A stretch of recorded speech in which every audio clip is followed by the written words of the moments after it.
Hello friends, welcome back to my channel commerce study centre. आज हम आपके लिए लेकर आए हैं मैक्रो इकोनॉमिक्स का last chapter, balance of payment. जब आपको विदेशी व्यापार के बारे में अगर कुछ इन्फॉर्मेशन चाहिए, नॉलेज चाहिए, किस तरह का आपका फॉरेन ट्रेड चल रहा है, तो आपको बैलेंस ऑफ पेमेंट की नॉलेज होना ही चाहिए। तो इसको डिटेल में समझते हैं कि ये बैलेंस ऑफ पेमेंट क्या है और किस तरीके से हम इसको स्टडी करें कि हमारा फॉरेन ट्रेड हमें समझने में आसानी हो।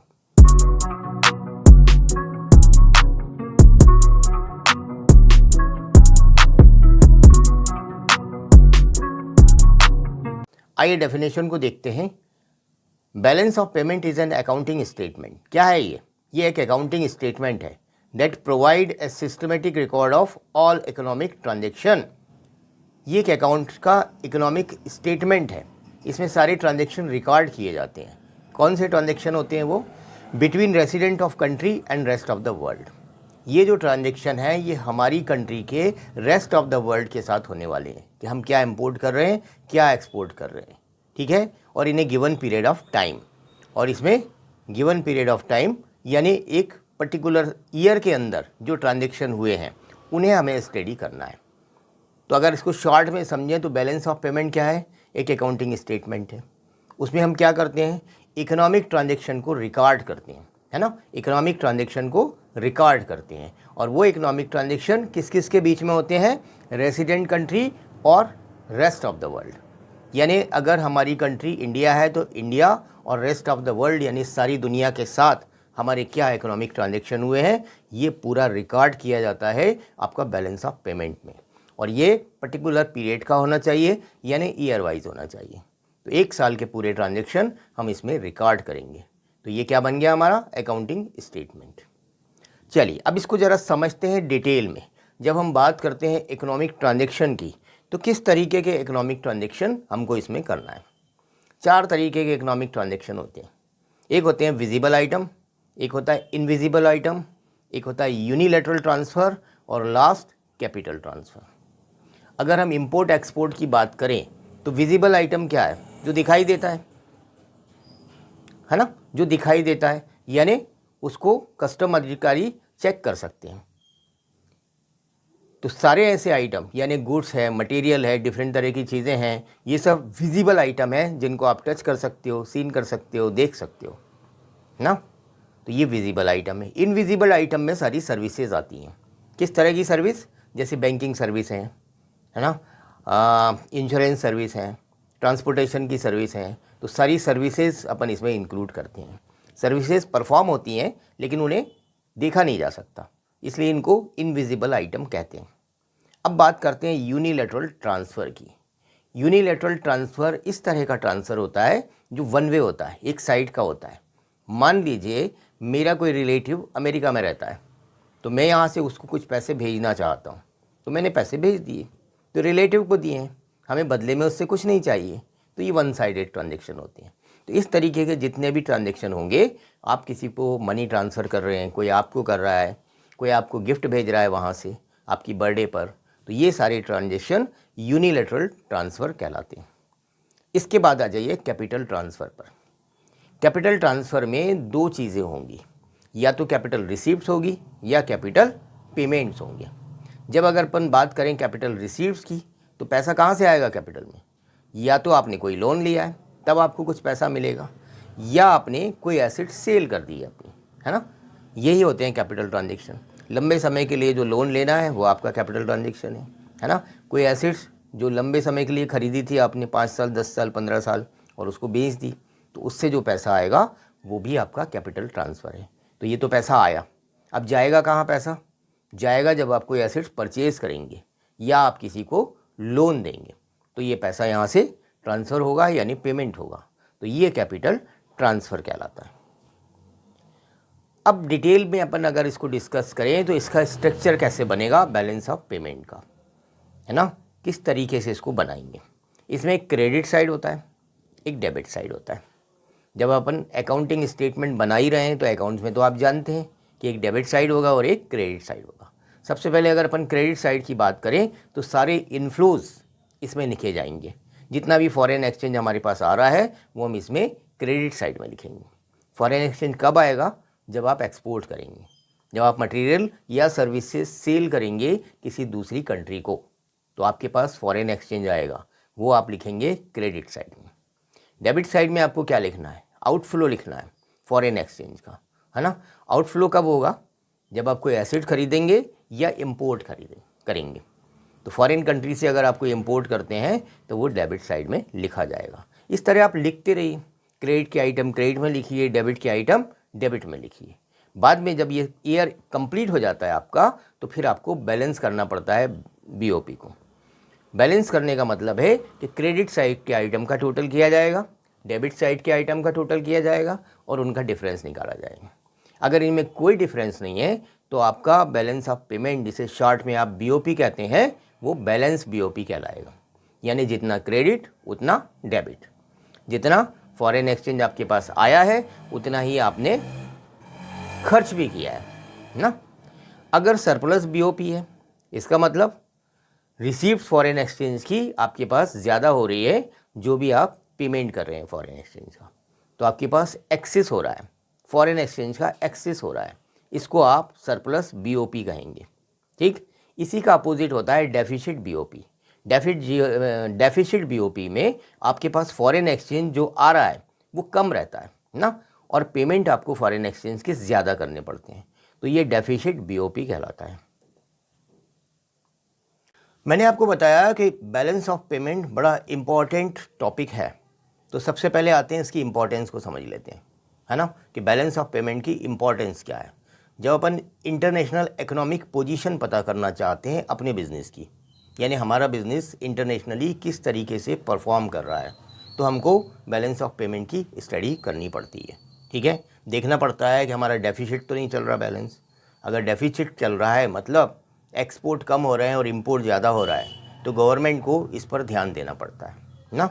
दूसरा होता है ट्रेंड ऑफ फॉरेन ट्रेड। ये समझना भी बहुत ज़रूरी है कि टाइम टू टाइम किस तरह का ट्रेंड चल रहा है फॉरेन ट्रेड का। कई बार ऐसा होता है कि एक्सपोर्ट ज़्यादा हो रहे होते हैं, कई बार ऐसा ट्रेंड चल रहा होता है कि इंपोर्ट ज़्यादा हो रहे होते हैं, तो ये ट्रेंड समझने में हमारी हेल्प करता है। तीसरा पॉइंट है foreign debts and repayments. Foreign debts जो हैं, यानी हमने जो लोन वगैरह लिए हुए हैं रेस्ट ऑफ द कंट्रीज़ से, उसका पेमेंट हम किस तरीके से कर रहे हैं ना। उसका पेमेंट दो तरीके से करेंगे आप, या तो मटेरियल को एक्सपोर्ट करेंगे, यानी जो लोन लिए हैं उसके बदले में कुछ मटेरियल देंगे, या फिर हम क्या करेंगे, फॉरेन एक्सचेंज को यूज़ करेंगे और उससे उनका पेमेंट करेंगे। तो अच्छी बात यह है कि अगर हम एक्सपोर्ट करके मटेरियल से उनका पेमेंट करें तो ये हमारे लिए, हमारी इकोनॉमी के लिए अच्छा होता है। दूसरा होता है knowledge of foreign exchange reserve. जब भी हम फॉरेन ट्रेड करते हैं तो इम्पॉर्टेंट थिंग ये होती है कि आपके पास, यानी आपकी कंट्री के पास फॉरेन एक्सचेंज रिजर्व कितना है। जितना ज़्यादा फॉरेन एक्सचेंज रिजर्व आपके पास होगा उतना आप कंफर्टेबल पोजीशन में होंगे। ठीक है, कहीं से भी आप फिर इंपोर्ट कर सकते हैं, कहीं पर भी आप एक्सपोर्ट कर सकते हैं। तो फॉरेन एक्सचेंज रिजर्व को आपको देखते रहना चाहिए, एनालिसिस करना चाहिए, और इसके लिए आपको बैलेंस ऑफ पेमेंट की हेल्प लेनी पड़ेगी। लास्ट है इफेक्ट ऑन डीवैल्यूएशन। क्या होता है कि जब हमको एक्सपोर्ट ज़्यादा करना होता है और लगता है कि हमारे एक्सपोर्ट उतने हो नहीं पा रहे हैं, तो गवर्नमेंट क्या करती है, डीवैल्यूएशन कर देती है हमारी करेंसी का। हमारी करेंसी है रुपीज़, तो रुपीज़ का डीवैल्यूएशन कर दिया, यानी रुपीज़ की वैल्यू थोड़ी सी कम कर दी। इससे क्या होगा, जो रेस्ट ऑफ द वर्ल्ड की कंट्रीज़ हैं उनको ऐसा लगेगा कि उनकी करेंसी से वो ज़्यादा माल परचेज़ कर पा रहे हैं। जैसे डॉलर का एग्जांपल लें अपन, $1 अगर वो खर्च करते हैं तो उन्हें जब हम डीवैल्यूएशन कर देते हैं, अपनी करेंसी को वैल्यू कम कर देते हैं, तब उनको ये फील होता है कि अब हम $1 से ज़्यादा परचेज़ कर सकते हैं। उनको सस्ता लगने लगता है हमारा मटेरियल, तो वो ज़्यादा ख़रीदते हैं, ऑर्डर देते हैं। वो ऑर्डर देंगे यानी वो इंपोर्ट करेंगे, तो हम क्या करेंगे, एक्सपोर्ट करेंगे, तो हमारा एक्सपोर्ट बढ़ जाता है। तो ये इफेक्ट डीवैल्यूएशन का हमें देखने को मिलता है। जब हम बैलेंस ऑफ पेमेंट पढ़ते हैं तो उसी में एक छोटा सा टॉपिक आता है बैलेंस ऑफ ट्रेड। ये part of balance of payment ही है। बैलेंस ऑफ ट्रेड क्या है? Balance of trade refer to the difference between the amount of export and import of visible item. अभी हमने देखा 4 तरह के आइटम होते थे हमारे ट्रांजेक्शन में, उनमें पहला आइटम विजिबल आइटम था। तो विजिबल आइटम का जो एक्सपोर्ट और इंपोर्ट हो रहा है उसको हम कहते हैं बैलेंस ऑफ ट्रेड। तो अगर बैलेंस ऑफ ट्रेड की डेफिनेशन देखें तो balance of trade is equal to export of goods minus import of goods, export of goods minus import of goods. तो ये हमारा होता है balance of trade. Balance on balance of trade, अब इसका भी हम बैलेंस निकालते हैं कि हमारा एक्सपोर्ट ज़्यादा हुआ कि इंपोर्ट ज़्यादा हुआ। इसमें अगर हमारा सरप्लस बीओटी आता है, यानी हम एक्सपोर्ट ज़्यादा कर रहे हैं और इंपोर्ट कम कर रहे हैं, तो हमारा सरप्लस बीओटी आएगा। और डेफिशिट बीओटी भी आ सकता है अगर हम इंपोर्ट ज़्यादा कर रहे हैं और एक्सपोर्ट हमें कम करना पड़ रहा है। तो ये पता करने के लिए कि विजिबल आइटम का एक्सपोर्ट और इंपोर्ट का इम्पैक्ट क्या हो रहा है हमारे टोटल बैलेंस ऑफ पेमेंट पर, तो उसके लिए हम अलग से ये कैलकुलेट कर लेते हैं, जिसे कहते हैं बैलेंस ऑफ ट्रेड या बीओटी, शॉर्ट में बीओटी, बैलेंस ऑफ ट्रेड। थोड़ा सा कंफ्यूजन हो सकता है कि बैलेंस ऑफ पेमेंट और बैलेंस ऑफ ट्रेड क्या है ना। तो चलिए इसकी डिफरेंसेस देख लेते हैं। अगर बैलेंस ऑफ ट्रेड की डेफिनेशन की बात करें तो balance of trade refer to the difference between the amount of export and import of visible item. ये क्या है? डिफरेंस है, एक्सपोर्ट और इंपोर्ट विजिबल आइटम का डिफरेंस। विजिबल आइटम को जो आप एक्सपोर्ट करते हो, इंपोर्ट करते हो, तो उसका जो भी डिफरेंस है वो बैलेंस ऑफ ट्रेड है। और बैलेंस ऑफ पेमेंट क्या है? Balance of payment is an accounting statement that provide a systematic record of all economic transaction. इसमें सारे ट्रांजेक्शन रिकॉर्ड किए जाते हैं बैलेंस ऑफ पेमेंट में। 4 जो इकोनॉमिक ट्रांजेक्शन हमने आपसे कहे थे वो चारों इसमें रिकॉर्ड किए जाते हैं। और इसमें सिर्फ बैलेंस ऑफ ट्रेड में सिर्फ एक ट्रांजेक्शन रिकॉर्ड किया जाता है जो विजिबल आइटम है। और बैलेंस ऑफ पेमेंट में विजिबल भी होगा, इनविजिबल भी होगा, है ना, यूनिलैटरल ट्रांसफ़र भी होंगे और कैपिटल ट्रांसफ़र भी होंगे। अब कंपोनेंट की बात करें कि बैलेंस ऑफ ट्रेड कैसे बनता है, इसमें सिर्फ विजिबल आइटम होते हैं और इसमें चारों आइटम होते हैं।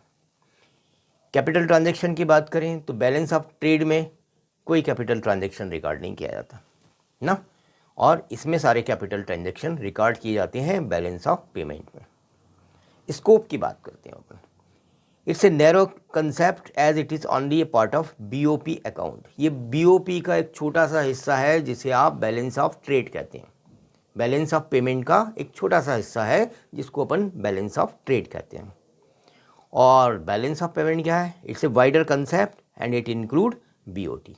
ये वाइडर कंसेप्ट है इसी का, और इसमें बीओटी भी इंक्लूड रहता है। Settlement, unfavourable BOT can be met out of favourable BOT. जितना भी अनफेवरेबल बीओटी होगा, बैलेंस ऑफ ट्रेड होगा, उसको एडजस्ट किया जा सकता है फेवरेबल बैलेंस ऑफ पेमेंट से। तो बैलेंस ऑफ पेमेंट से आप क्या एडजस्ट कर रहे हैं? Balance of trade. कौन सा वाला? जो अनफेवरेबल है। Unfavourable BOP can not be met out of favourable BOT. लेकिन अगर बीओटी फेवरेबल है तो उसको एडजस्ट नहीं किया जा सकता बीओपी से। यानी आपका बीओटी अगर पॉजिटिव है और बीओपी नेगेटिव है तो उसे एडजस्ट नहीं किया जा सकता। तो ये है डिफरेंस बैलेंस ऑफ ट्रेड और बैलेंस ऑफ पेमेंट में। अब आते हैं कंपोनेंट ऑफ बीओपी। चलिए, अगर हमें ज़रूरत पड़ती है और बैलेंस ऑफ पेमेंट मेंटेन करना ही पड़ता है, जो कि एक सिस्टमेटिक रिकॉर्ड है, तो हम कैसे मेंटेन करें? उसके लिए हमें 2 अकाउंट बनाने पड़ेंगे, एक करेंट अकाउंट और एक कैपिटल अकाउंट। करेंट अकाउंट और कैपिटल अकाउंट। करेंट अकाउंट क्या है? Current account is to refer to an account which record all the transaction relating to export and import of goods and service and unilateral transfer during a given period of time. तो current account में सारी चीज़ें आ जाती हैं जो goods और service भी है, यूनिलैटरल ट्रांसफ़र भी है ना। तो इसमें विजिबल आइटम भी है, इनविजिबल आइटम भी है और यूनिलैटरल ट्रांसफ़र भी है। यानी जो 4 हमने ट्रांजेक्शन पढ़े थे बिजनेस के, उसमें से 3 इसमें आ जाते हैं। कौन कौन से? एक गुड्स यानी विजिबल आइटम, एक सर्विस यानी इनविजिबल आइटम, और एक यूनिलैटरल ट्रांसफ़र यानी वन साइडेड ट्रांसफ़र ना। एक बच जाता है कैपिटल ट्रांसफ़र, वो हम लिखते हैं कैपिटल अकाउंट में। तो कैपिटल अकाउंट में सिर्फ एक ही तरह के ट्रांजेक्शन रिकॉर्ड किए जाते हैं जो कैपिटल ट्रांसफ़र है। चलिए अब बात करते हैं कैपिटल अकाउंट की। तो कंपोनेंट ऑफ कैपिटल अकाउंट क्या है? कैपिटल अकाउंट किस किस से मिलकर बनता है? मेनली इसके 3 कंपोनेंट होते हैं। एक होता है borrowing and landing to and from abroad. Borrowing and lending यानी हम उधार ले रहे हैं या उधार दे रहे हैं, किसको? फॉरेन कंट्री से उधार लेते हैं तो बोरोइंग कर रहे हैं, और उनको अगर उधार देते हैं तो लैंडिंग कर रहे हैं। तो ये ट्रांजेक्शन हमको कैपिटल अकाउंट में लिखना पड़ेंगे। जब भी हम उधार लेते हैं तो हमारे पास फॉरेन एक्सचेंज आता है तो हमें क्रेडिट साइड में लिखना है, और जब भी हम उधार देते हैं तो हमारे पास से फॉरेन एक्सचेंज जाता है तो हमें वो डेबिट साइड में लिखना है। तो पहला क्या है, borrowing and landing to and from abroad. Abroad से जो भी आप बोरोइंग या लैंडिंग कर रहे हैं उसको इसमें रिकॉर्ड करना है। दूसरा आइटम है investment to and from abroad. अब इन्वेस्टमेंट भी होता है, कैसे? अगर कोई फॉरेन सिटीजन्स हैं, फॉरेनर्स हैं, वो हमारे यहाँ शेयर्स में इन्वेस्ट करना चाहते हैं, वो हमारे यहाँ लैंड में इन्वेस्ट करना चाहते हैं, ज़मीन खरीदना चाहते हैं, हमारे यहाँ की कंपनियों में इन्वेस्ट करना चाहते हैं, तो हमारे पास फॉरेन रिज़र्व आएगा, तो हमें क्रेडिट साइड में लिखना होगा। और ऐसे ही हमारे इंडियन सिटीज़न है ना, अगर वो फॉरेन की कंपनीज़ के शेयर ख़रीदना चाहते हैं, बाहर कोई ज़मीन वगैरह ख़रीदना चाहते हैं, तो हमारे पास से फॉरेन एक्सचेंज जाएगा, तो हमें डेबिट साइड में लिखना होगा। और चेंजिंग फॉरेन एक्सचेंज रिज़र्व। अब रिज़र्व जो होता है फॉरेन एक्सचेंज का, वो सेंट्रल बैंक, यानी हमारा सेंट्रल बैंक कौन है? आरबीआई के पास रहता है। तो वहाँ से अगर हमें कुछ रिज़र्व लेना है तो वो हमारे कैपिटल अकाउंट में रिसीव हो रहा है, तो हम उसे क्रेडिट साइड में लिखेंगे। और अगर हम कोई रिज़र्व की तरफ ट्रांसफ़र करते हैं फॉरेन एक्सचेंज, तो वो हम डेबिट साइड में लिखेंगे। तो कंपोनेंट हमारे कैपिटल अकाउंट के 3 बने कि एक तो हमें बोरोइंग और लैंडिंग इसमें लिखना है जो अब्रॉड से होती है, एक हमें इन्वेस्टमेंट करना है जो या तो अब्रॉड से होगा या हम अब्रॉड को करेंगे, और अगर कोई फॉरेन रिज़र्व में चेंज हो रहा है तो वो भी हमें कैपिटल अकाउंट में ही नोट डाउन करना है। ठीक है, इतनी चीज़ें आती हैं हमारे कैपिटल अकाउंट में। अब 2 वर्ड हमें समझना बहुत ज़रूरी है, एक ऑटोनोमस आइटम और एक एकोमोडेटिंग आइटम इस फॉरेन ट्रेड के बिजनेस में। ऑटोनोमस आइटम क्या होते हैं कि अभी आपने देखा कि जो भी हम फॉरेन कंट्रीज़ के साथ ट्रांजैक्शन कर रहे हैं उसको रिकॉर्ड करते हैं, वो तो बैलेंस ऑफ पेमेंट में आ जाता है। और वो रिकॉर्ड क्यों किया जाता है?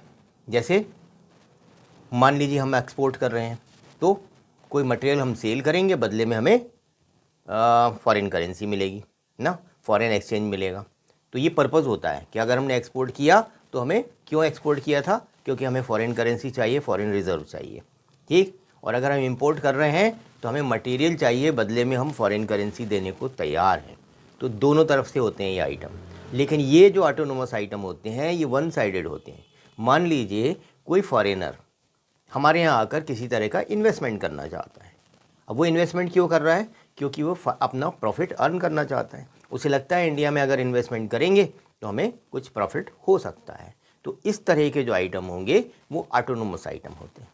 ठीक है, और इसी में एकोमोडेटिंग आइटम होते हैं। एक एकोमोडेटिंग आइटम ये होते हैं कि जब आपके पास डेफिसिट आ गया, यानी बैलेंस ऑफ पेमेंट में डेफिसिट आ गया, आपने एक्सपोर्ट ना करके इंपोर्ट ज़्यादा किया, है ना, इंपोर्ट ज़्यादा किया, एक्सपोर्ट कम किया, तो अब आपको फॉरेन रिज़र्व की, फॉरेन करेंसी की ज़रूरत पड़ेगी एक्सेस का पेमेंट करने के लिए।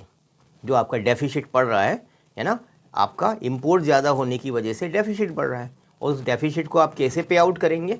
उसके लिए या तो आपको लोन लेना पड़ेगा, है ना, फॉरेन कंट्रीज से, या फिर एक्सपोर्ट करना पड़ेगा। तो अभी एक्सपोर्ट तो आप कर नहीं सकते क्योंकि आपके पास ऑर्डर नहीं है, और आप इंपोर्ट ही इंपोर्ट करे जा रहे हैं, एक्सपोर्ट का आपको चांस नहीं मिल रहा है। तो उनके मटेरियल का पेमेंट आप कैसे करेंगे? उसके लिए आपको लोन लेना पड़ेगा। तो ये एकोमोडेटिंग आइटम कहलाते हैं कि उस लोन को क्यों लेना पड़ रहा है? क्योंकि आपने जो एक्सेस इंपोर्ट कर लिया है उसे एकोमोडेट करना है, उसके लिए आपको लोन लेने की ज़रूरत पड़ी। तो ये एकोमोडेटिंग आइटम कहलाते हैं। तो एक क्वेश्चन इस तरीके का भी बनता है कि ऑटोनोमस आइटम और एकोमोडेटिंग आइटम में डिफरेंस आते हैं, तो आपको 3-4 पॉइंट लिखना पड़ते हैं कि उनमें क्या डिफरेंस है। तो चलिए एक टेबल वाइज, जैसा कि आप देख रहे होंगे स्क्रीन पर, उसमें डिफरेंस लिखे हुए हैं, मैं आपको पढ़कर समझाता हूँ कि autonomous item refer to those international economic transaction which take place due to some economic motive such as profit maximisation. तो ऑटोनोमस आइटम क्यों किए जाते हैं? प्रॉफिट मैक्सिमाइजेशन के पर्पज़ से। क्या होता है ये मैंने अभी आपको समझाया कि कोई एक पर्टिकुलर बंदा है, वो क्या कर रहा है, फॉरेन से हमारी कंट्री में इन्वेस्ट करना चाहता है, उसको लगता है यहाँ इन्वेस्ट करेगा तो उसको ज़्यादा फ़ायदा हो सकता है, तो वो कंपनी के शेयर्स खरीद सकता है या कुछ ज़मीन वगैरह यहाँ पर लैंड वगैरह परचेज़ कर सकता है। ये ऑटोनोमस आइटम। एकोमोडेटिंग आइटम क्या है? Accommodating item refer to the transaction that are undertaken to cover deficit और surplus in autonomous transaction. Surplus या डेफिसिट को बराबर करने के लिए हम जो भी ट्रांजेक्शन करते हैं वो एकोमोडेटिंग आइटम कहलाता है, एकोमोडेटिंग आइटम कहलाता है ना। तो उसमें क्या करते हैं, जैसे मान लीजिए डेफिसिट हो गया, हमने इंपोर्ट ज़्यादा कर लिया और एक्सपोर्ट कम किया है, तो हमारे पास डेफिसिट हो जाएगा, उसके लिए हमको लोन लेना पड़ेगा, तो ये एकोमोडेटिंग आइटम कहलाएगा। दूसरा point, effect on BOP account. Autonomous transaction are independent of the state of BOP. जैसे मैंने आपको बताया बीओपी में ये नहीं आते, क्योंकि बीओपी में क्या होता है, आप बिजनेस के ट्रांजेक्शन करते हो, या तो इंपोर्ट करते हो या एक्सपोर्ट करते हो। इंपोर्ट करते हो तो मटेरियल मंगाते हो, बदले में आपको फॉरेन करेंसी में पेमेंट करना होता है, और एक्सपोर्ट करते हो तो आपको मटेरियल भेजना पड़ता है और बदले में आपको फॉरेन करेंसी मिलती है, यानी डबल साइडेड एंट्रीज होती है। लेकिन ऑटोनोमस आइटम में क्या होता है, ऑटोनोमस आइटम में जो फॉरेनर आपके शेयर्स खरीद रहा है, लैंड खरीद रहा है, वो वन साइडेड आइटम जैसा ही कर रहा है, लेकिन वो किसी को दे नहीं रहा है, वो इन्वेस्टमेंट कर रहा है। अगर वो किसी को भेज रहा होता पर्सनली तो वो यूनिलैटरल ट्रांजेक्शन हो जाता। वो तो क्या कर रहा है, यहाँ पर इन्वेस्टमेंट कर रहा है। इसको ऑटोनोमस आइटम कहते हैं और इसका बीओपी से कोई लेना देना नहीं होता। बैलेंस ऑफ पेमेंट में ये नोट डाउन नहीं होता है। Okay, accommodating transaction are undertaken to maintain the balance in BOP. और एकोमोडेशन आइटम में क्या होता है, ये तो सरप्लस को या डेफिसिट को एडजस्ट करने के लिए किया जाता है, तो ये तो पार्ट ऑफ बीओपी है ही है, इसको लिखना पड़ेगा आपको। Current capital account, autonomous transaction take place on both current and capital account. ये दोनों में आ सकते हैं ना, करेंट अकाउंट में भी आ सकते हैं और कैपिटल में भी आ सकते हैं। तो ऑटोनोमस आइटम दोनों तरह के अकाउंट में आ सकते हैं, करेंट अकाउंट में भी और कैपिटल अकाउंट में। और एकोमोडेटिंग ट्रांजेक्शन सिर्फ कैपिटल अकाउंट में आएंगे। ओके, लास्ट है alternative name. These item are also known as above the line item. जो ऑटोनोमस आइटम होते हैं उनको अपन अबव द लाइन आइटम कहते हैं, और एकोमोडेटिंग ट्रांजेक्शन जो होते हैं उनको वो टेक प्लेस करते हैं ओनली ऑन कैपिटल अकाउंट, उनको सिर्फ कैपिटल अकाउंट में ही जगह मिलती है। तो ये 4 पॉइंट हैं, इनको आप अच्छे से समझकर लिख सकते हैं, इसका एक क्वेश्चन बनता है। चलिए अब अपन बात करते हैं कि जो डेफिसिट आता है ना बैलेंस ऑफ पेमेंट में। मान लीजिए अपनी कंट्री का बैलेंस ऑफ पेमेंट जो अपन स्टेटमेंट बनाया है, अकाउंटिंग स्टेटमेंट, वो डेफिसिट शो कर रहा है। तो डेफिसिट का मतलब हमारा एक्सपोर्ट कम हो रहा है और इंपोर्ट ज़्यादा हो रहा है। तो उसकी क्या रीज़न है, ये बार बार डेफिसिट क्यों आता है ना। तो इनके रीज़न पर बात करते हैं। पहला है डेवलपमेंट एंड इन्वेस्टमेंट प्रोग्राम।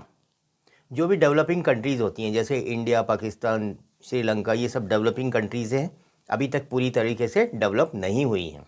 तो इनको अपने डेवलपमेंट के लिए कैपिटल गुड्स मंगाना पड़ते हैं फॉरेन कंट्रीज़ से, है ना। बहुत सारे मटेरियल की रिक्वायरमेंट होती है, टेक्निकल नॉलेज की रिक्वायरमेंट होती है, तो इनका इंपोर्ट बढ़ जाता है इस वजह से। तो क्योंकि अभी ये डेवलपिंग की स्टेज पर है, डेवलप हो रही है, हुई नहीं है पूरी तरीके से, तो इनको डेवलपमेंट के लिए बहुत सारी चीज़ों की रिक्वायरमेंट होती है जो वो फॉरेन कंट्री से इंपोर्ट करती हैं, इसलिए इनका डेफिसिट बढ़ जाता है। दूसरा, income effect and price effect, है ना। क्या होता है कि जब कंट्रीज डेवलप होती है, जब कंट्री डेवलप होगी तो उसका जीडीपी बढ़ेगा, जीडीपी बढ़ेगा तो कंजम्पशन भी बढ़ेगा, कंजम्पशन बढ़ेगा तो रेट्स भी बढ़ेंगे, है ना। तो उसकी प्राइस भी बढ़ने लगती है चीज़ों की। तो इस वजह से क्या होता है कि कंजम्पशन ज़्यादा बढ़ता है, जो कुछ भी आप प्रोड्यूस करते हैं वो आप खुद ही यूज़ करने लगते हैं, तो फिर आपको इंपोर्ट करना पड़ता है। तो एक रीज़न ये भी होता है कि आपके यहाँ कंजम्पशन का भी परसेंटेज बढ़ गया, क्योंकि सारे लोगों की इनकम बढ़ने लगी है, और जब इनकम बढ़ती है तो प्रोपेंसिटी टू कंज्यूम भी बढ़ता है, तो इस समय इंपोर्ट करने का काम उनका बढ़ जाता है, फिर उन्हें अपना मटेरियल कम पड़ने लगता है ना। तो इसलिए ये रीज़न भी है।